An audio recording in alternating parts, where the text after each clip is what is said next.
तो मैंने तो आपको बता दिया कि साउथ का रिप्रेजेंटेशन बढ़ रहा है। मैं तो परसेंटेज वाइज आपको बता रहा हूँ कि साउथ में अभी तक आज जो साउथ का रिप्रेजेंटेशन है वो 23.76% है। 23.76 इस बिल से वो 23.87 हो रहा है। 76 से 87 हो रहा है।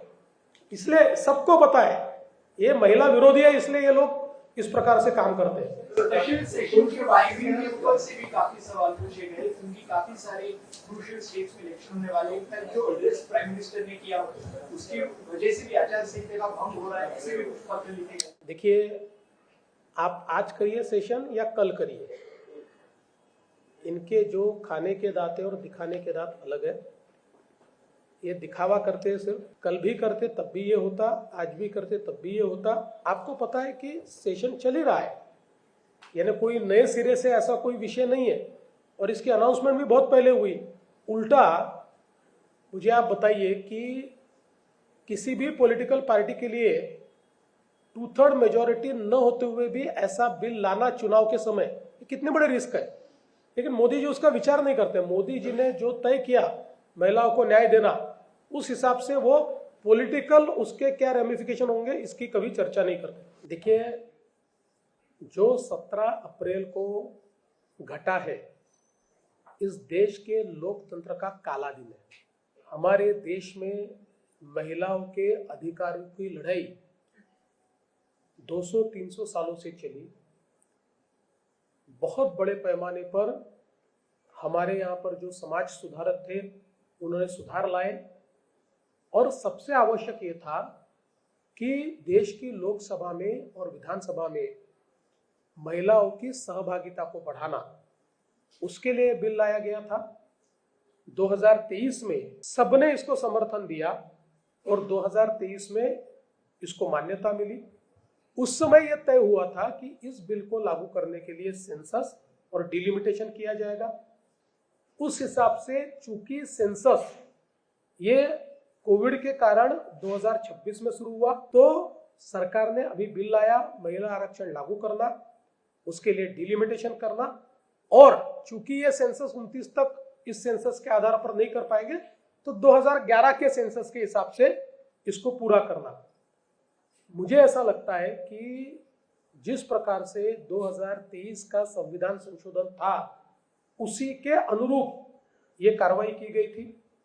लेकिन जानबूझकर कांग्रेस हो, तृणमूल हो, डीएमके हो, सपा हो, एसपी राष्ट्रवादी हो या उबाठा हो, इन्होंने उसको विरोध किया। जहां तक डिलिमिटेशन का सवाल है उसमें भी सारे राज्यों को 50% सीटें ज्यादा मिली, तो देश भर का परसेंटेज तो सबका रिप्रेजेंटेशन का वही रहा।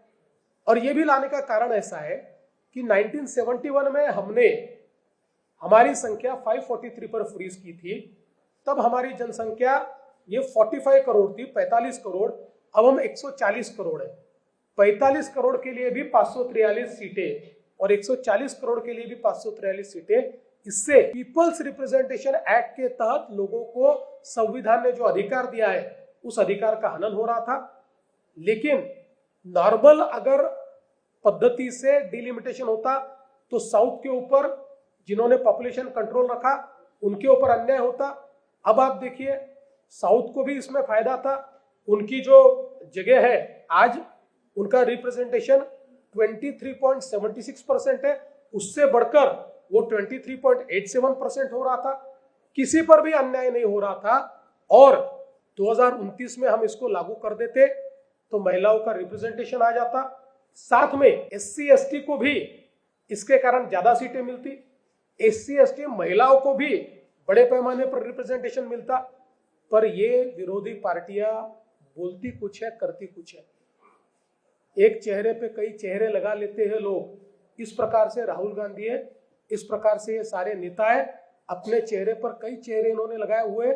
ये महिला विरोधी है। इन्होंने विरोध करके, मैं आज दावे के साथ कहता हूं कि अगर एनडीए के पास 2/3 मेजोरिटी होती तो ये सब समर्थन में उतर जाते।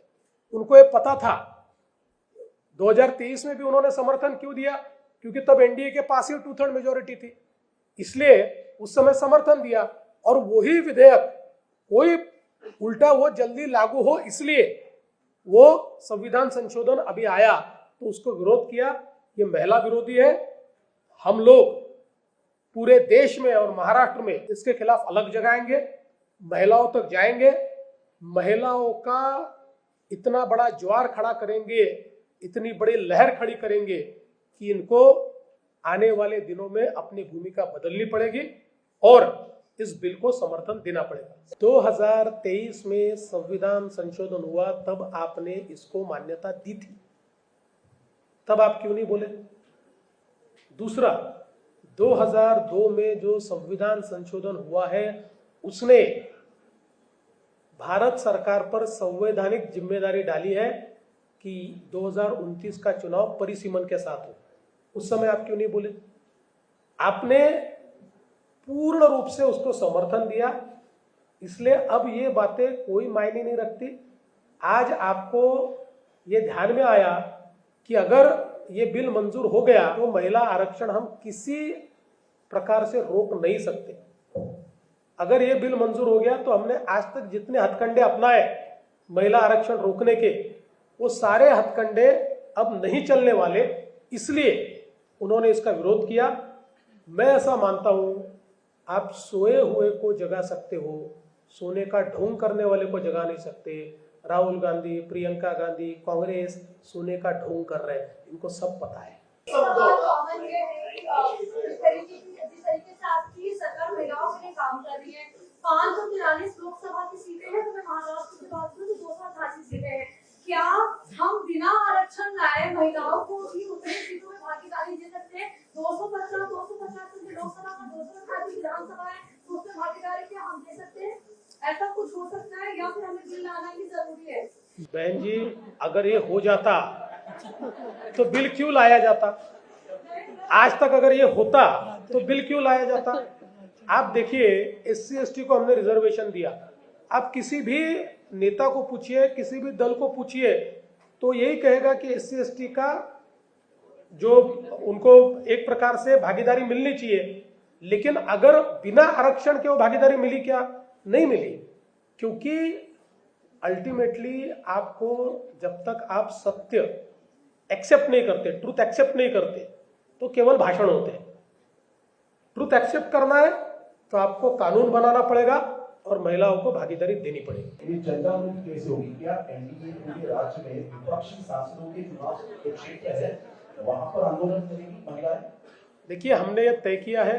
कल तो बीजेपी ने एक बड़ा प्रदर्शन रखा हुआ है, हमारे एनडीए पार्टनर्स भी, शिवसेना हो, एनसीपी हो, ये भी अपने अपने तरीके से प्रदर्शन कर रहे हैं। हम साथ में भी प्रदर्शन करने वाले हैं और हम लोगों ने तय किया है कि हम लोग 1 करोड़ हस्ताक्षर महाराष्ट्र की महिलाओं की ओर से जमा करके ये कांग्रेस और उनके चट्टे बट्टे वाली जो पार्टियां हैं, इनका असली चेहरा जनता के सामने लाएंगे और हम मोदी जी को समर्थन देंगे।